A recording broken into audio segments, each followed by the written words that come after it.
Hi, and welcome to another episode of Hot Takes with me, the Silver Fox. A leading academic, James Mitchell, we've dealt with him in the past on the channel. He's an expert on the SNP and in the Holyrood government. Has said that Nicola Sturgeon's legacy will be that of a destroyed party. She's basically she's left the SNP in disarray by her leaving, and I think that he's probably right that she has destroyed the party, which is a good thing. But I don't think that really is the true legacy of Nicola Sturgeon. I think her legacy is far worse. I think her legacy can be could be measured in the number of burial plots, in the number of memorial services, in all the missing people. I think that is her true legacy. The at least 5,500 people who are no longer with us. That's her legacy. That's what she will be remembered for. I think history will not look kindly upon her or upon Jean Freeman. But we'll take a look at this article, see what James Mitchell is saying, to see what damage she has done and continues to do in her legacy to the SNP. Here goes. So, Nicola Sturgeon's legacy trashed by SNP expert who says she's left a deeply demoralised party. She has that effect when she walks in the room, people feel demoralised, even her own supporters. She would sit there, she'd broach no difference, no argument. She would say something and you dare not disagree with her. Even if you were right and she was quite plainly wrong, people refused to do so.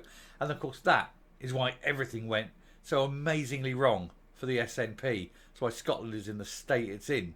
She's a very divisive woman, hate-filled, joyless, and someone who... She sucks all the fun out of any situation, doesn't she?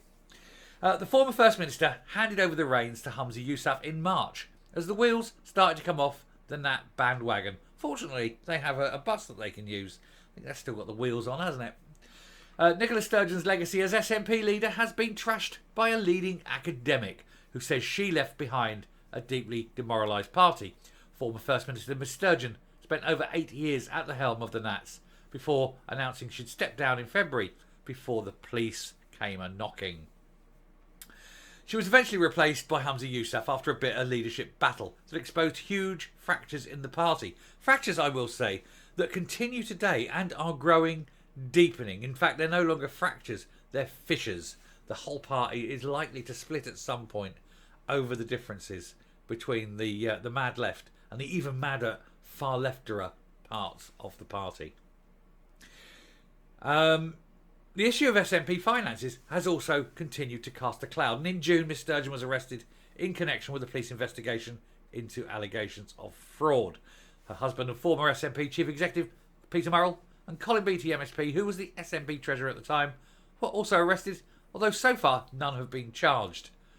Weeks earlier, Murrell had quit in disgrace amid a row over dropping membership numbers.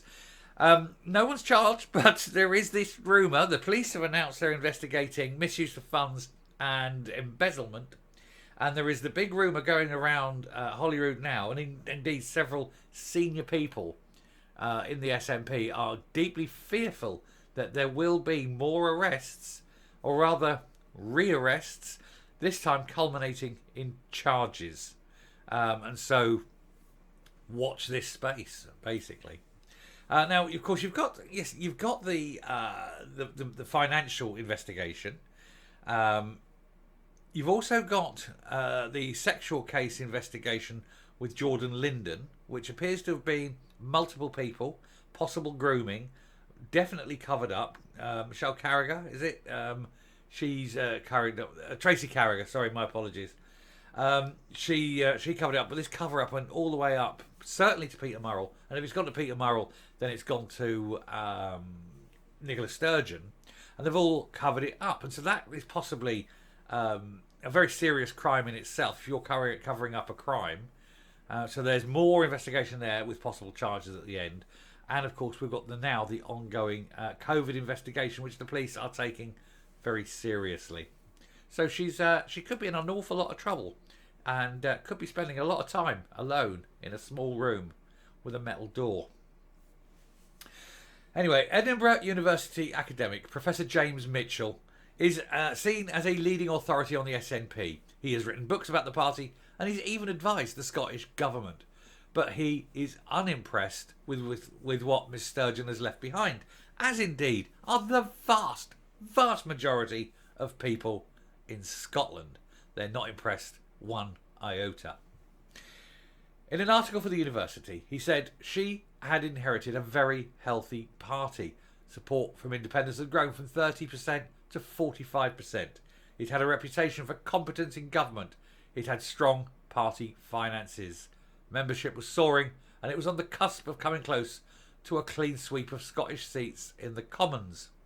She left a legacy of political failures, a deeply divided party, troubled party finances, a sharp decline in membership, and a deeply demoralised party shaken by the events and news that emerged after her resignation. And this was in the 8 years she was in charge, of course. She's done this. She can't blame Westminster for this. She can't blame anyone for this. This was her. All the way through. It was her and her actions and her, everything she said, everything she did. Because she wanted total control. The SNP wasn't a political party. It was the Nicola Sturgeon party. It was the cult of identity.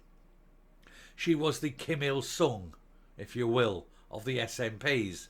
She was venerated and revered. Her words were the wisdom of ages, and everybody bent the knee to this woman who absolutely didn't know what she was doing. Brilliant politician. Will not say anything else. She was a brilliant politician.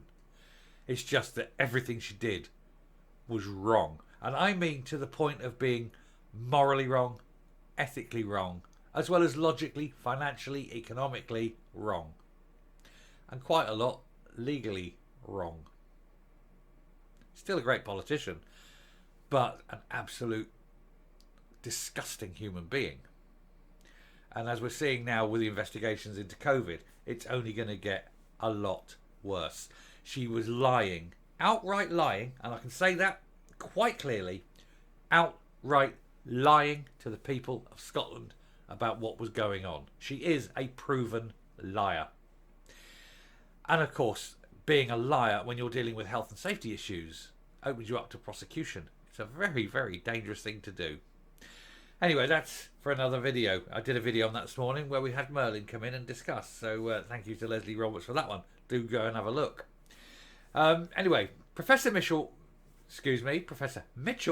reckons Miss Sturgeon concentrated power at the top of the SNP, as I've just said, as part of a hollowing out of its internal democratic structures. He added, Sturgeon's resignation precipitated a remarkable period in the SNP's recent history, exposing weaknesses in how the party and the Sturgeon government had operated, and of which SNP members and the public had been blissfully unaware. This concentration of power was basically her. It was all the power was concentrated in one person.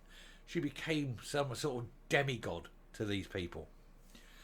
Professor Mitchell accused Miss Sturgeon of not taking advantage of the SNP's dominance and started to struggle as the record of the Scottish government came under increasing scrutiny. He added there remained a gaping attainment gap in education. Scotland's record for deaths for substances, abusive substances, was shameful. Health service waiting times were soaring. The gender recognition policy was unpopular and was challenged by the UK government. Everything she hitched on since the last election when they came to power in the current government, everything they hitched their bandwagon to was green-led and failed. Every single thing. And it is still happening. The biggest mistake she ever did was hitching the Greens. At the launch of the Glensannox ferry came to symbolise public policy under Sturgeon. The ferry was not ready to be launched, its windows had been painted on, but the First Minister's public relations machine had swung into action. Reaction to the paper, Scottish Tory chairman Craig Hoy said, ever since Nicola Sturgeon resigned, the wheels have come off for the SNP. It seems any disagreements within the party that the former First Minister had managed to keep a lid on are now happily being played out in public. Humza Yousaf simply doesn't have the leadership authority to fix the bitter feuds in his party. Many of the feuds, of course, were made by him. When he became leader, he should have united the party, and he did the complete opposite, and he is reaping that reward. But that party is imploding. It's self-detonating and it is just going to end. And it is wonderful to sit and watch the slow collapse, the slow inward collapse of a party riven by infighting, by civil war, by disagreement, by the inability to form a cohesive policy on any single policy area. They can't unite on education. They can't unite on health. They can't unite on anything at all. And that's why they keep banging the drum of independence, because that is quite literally all they have. And it's sad because it cannot happen, because the people of Scotland don't want it. They're a bunch of sad, inadequate losers. And it's about time they were booted out of office. And I'm coming up. Now, Mitchell is right. I mean, Mitchell says her legacy is terrible and everything's collapsing and everything she's done is wrong. And it's been like that from day one. She's always been divisive, and she always said she wanted her way, and she always give anyone who said anything, she'd give them that basilisk stare, you know, down their lens kind of thing. And you can see we squint at the eyes and that. And she terrified people within her own party. And what she needed to do was just basically get told to bugger off. She was so destructive to the people of Scotland. Her legacy may never, ever recover. I don't mean her memory, she's destroyed, she's done. But I mean the damage she's done to Scotland is so bad and so deep and continues to this day that I honestly don't think it can ever be fixed. I think the damage is now permanent. I think it's, and possibly terminal.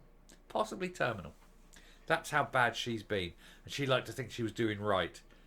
The trouble with what she did, and this is the mistake of all the SNP, is that on every single policy, they don't look at the policy and see, how can we fix it? They look at the policy and they say, how can we turn this to advantage for independence? And they always put independence before the problem. If there's an education problem, it's like, how can we turn this to, we can only cure this problem by independence, rather than actually, you know, dealing with the problem. It's a health issue. How could we deal with that if we were independent, rather than helping people? Everything. And that's what's caused the destruction. They bring it about themselves because they are, in words that people can easily understand, morons, imbeciles, nincompoops and fools. And lazy, very lazy people. Anyway, I shall stop there. Thank you very much for watching. If you like what you see in here on the channel, please hit that subscribe button, ring the bell, leave a like, leave a comment, please share the video. And until next time, stay safe, stay well, and for heaven's sake, vote these fools out. Bye.